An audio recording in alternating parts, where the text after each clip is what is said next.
नमस्कार। जैसा कि आपको ज्ञात है कि विगत कुछ दिनों से कम्बोडिया में जो साइबर क्रिमिनल्स हैं वो कम्बोडिया की भूमि का दुरुपयोग करके और हमारे यहाँ साइबर फ्रॉड कर रहे हैं। हमारे यहाँ 2 प्रकरण दर्ज थे। भगत की कोठी में पिछले साल दर्ज हुआ था और इस वर्ष एयरपोर्ट थाना में भी एक प्रकरण दर्ज हुआ था, जिसमें हमारे विवेचना में यह तथ्य आए थे कि ये जो वहाँ से क्रिमिनल्स ने यहाँ के सिम का दुरुपयोग किया था और कम्बोडिया से उस सिम का दुरुपयोग करके यहाँ के लोगों को फंसाया गया और उससे फ्रॉड किया गया। पहली बार जोधपुर आयुक्तालय ने रिवर्स ट्रेड एनालिसिस का उपयोग किया, जिसमें है कि हम नीचे से नहीं ऊपर से हम शुरू करते हैं। और जो हमारे पास जो तथ्य सामने आया कि सितंबर, अक्टूबर और नवंबर में लगभग 3,20,000 ऐसे सिम थे जो इंडिया से इशू हुए थे और कम्बोडिया में काम कर रहे थे। जब इसका एनालिसिस किया गया तो लगभग 36,000 सिम थे और रोमिंग में वहाँ पे काम कर रहे थे। तो ये शक हुआ कि भाई रोमिंग में क्यों ऐसे इतनी संख्या में सिमें काम कर रही हैं। जब उसकी फर्दर एनालिसिस की गई तो 5,378 सिम जो थे वहाँ पे रोमिंग में जो इंडिया से इशू किए गए थे, जो काम कर रहे थे, उसके द्वारा उसके खिलाफ जो कंप्लेंट है वो 1,102 करोड़ रुपए का फ्रॉड उसके द्वारा किया गया पाया गया। और ये सारे जो शिकायतें हैं, साइबर फ्रॉड की शिकायतें हैं, लगभग 32 केंद्र और केंद्र शासित प्रदेश और राज्यों में की गई।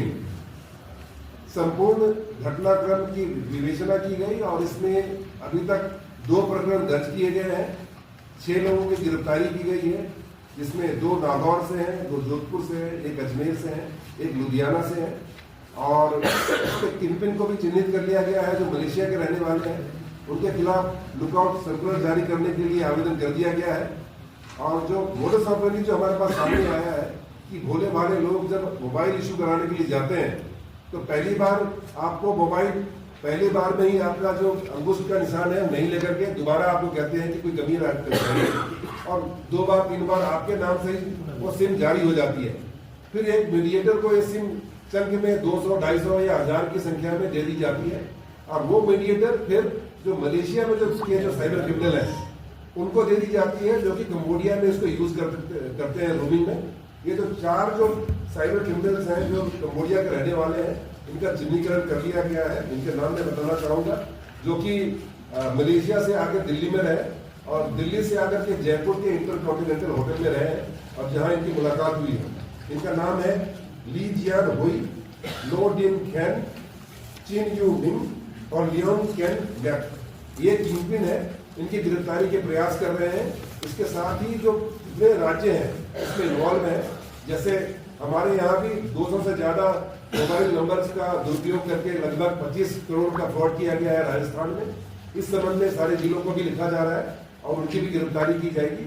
और जो अन्य स्टेट जो इन्वॉल्व है उनको I4C हमारी संस्था है, Indian cyber crime coordination centre, उनके माध्यम से उनको सूचित कर रहे हैं, जिससे इन सारे क्रिमिनल्स को भी सलाखों के अंदर डाला जा सके। आने वाले समय में जो 5,400 के लगभग जो सिमें हैं इनको ब्लॉक किया जाएगा और इनके व्हाट्सएप भी बंद कराए जाएंगे, जिससे कि आने वाले समय में कम से कम हम 5,000 करोड़ के साइबर फ्रॉड को रोक पाएंगे। और यही प्रक्रिया सतत जारी रहेगी।